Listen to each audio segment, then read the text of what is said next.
A day in a life as a freelance nail tech. For today's video, isi-share ko sa inyo kung paano ko ginawa yung butterfly design. Para lang sa mga walang idea, no? Eto, naglalagay na ako ng JL Essential as base coat, tapos cure siya for 60 seconds. Ayan, na-cure ko na siya. Maglalagay na ako nitong favorite kong Balm 026. Ayan. Ang ganda nito guys. Jelly type siya. Bomb 026. Ayan, maglalagay ako ng first coat. Bali lahat ng gagamitin kong product guys sa video na to, ilalagay ko yung link sa comment section para if ever gusto nyo bumili, i-click nyo lang yung link, mapupunta na kayo dun sa product na yun. So eto, maglalagay na ako ng first coat, tapos cure for 60 seconds. Pag na-cure mo na siya, maglalagay tayo ng second coat para mas pigmented siya, para mas maganda yung kulay. Ayan. Ayan, cure lang din siya for 60 seconds. Tapos gagamit ako nitong matte top coat ng Born Pretty. Yes, Born Pretty lang din yung ginagamit ko. Maganda rin naman to, basta tama yung paggamit mo. Ang purpose nito, para hindi kumalat yung chrome powder na ikukuskus natin mamaya. Yan. Cure lang din yan for 60 seconds. Tapos ko na siyang i-cure, kailangan pupunasan natin siya ng alcohol or ng acetone. Huwag natin kakalimutan yan kasi kapag nakalimutan yan, iiyak ka talaga mamaya kapag nagkuskus ka na ng chrome powder. Ayan, napunasan ko na siya. Magdodrawing na tayo ng butterfly. Ang ganda nitong ginagamit ko guys na pang nail art kasi matulis na yung brush niya. Ayan. Hindi mo na kailangan ng nail art brush.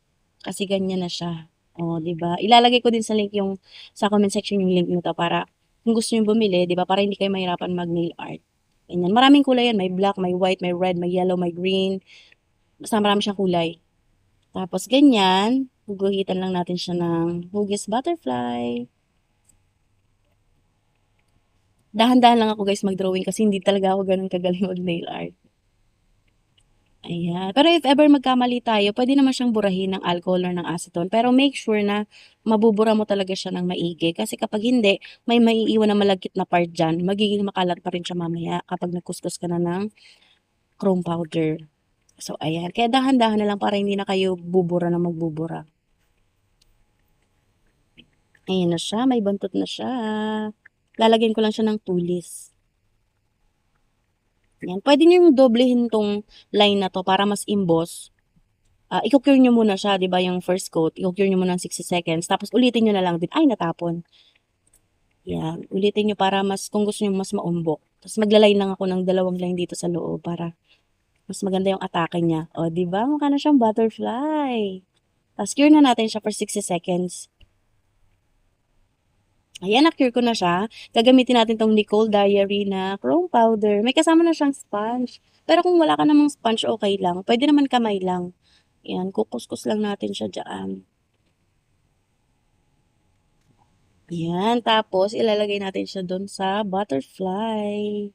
Huwag kang kabahan kasi kung alam mo naman na sure ka na napunasan mo siya ng alcohol at ng acetone, hindi siya talaga kakalat. Doon lang siya mismo didikit sa white lines. Pero kung hindi natin yan nalagyan kanina ng matte top coat, tsaka hindi natin napunasan, hindi mo makikita yung nail art yan. Hindi mo makita yung butterfly kasi kalat na kalat yan. Lahat siya malalagyan ng gold.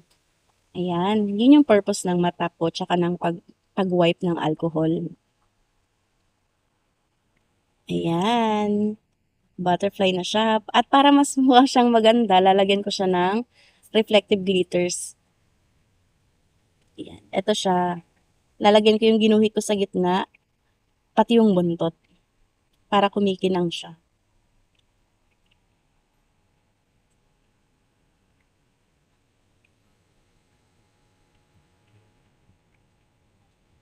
Dahan-dahan lang yung paglagay natin para hindi siya kumalat. Kasi kapag hindi maayos yung paglagay mo, baka lumagpas dun sa pakpak, masisira yung shape ng butterfly. Ayan, lagyan lang natin yung gitna, tsaka yung buntot. Ang ganda ng reflective glitters nito guys. Kumikinang talaga siya. Oh, 'di ba? After niyan, i-cure din natin siya ng 60 seconds. Ayan, na-cure ko na siya. Kailangan natin gumamit itong sealing layer para doon sa gold chrome, para hindi siya mag-fade.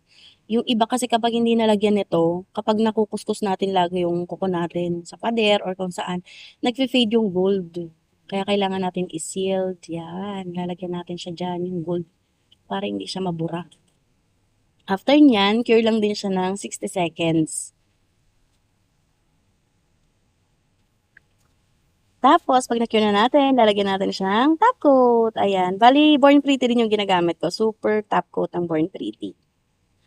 Kapag top coat, ang curing ko ay 99 seconds.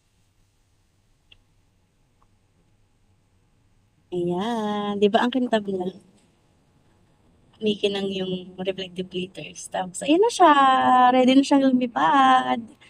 Ayan, salamat sa panonood guys. Paki-like na din po. Thank you so much. Bye!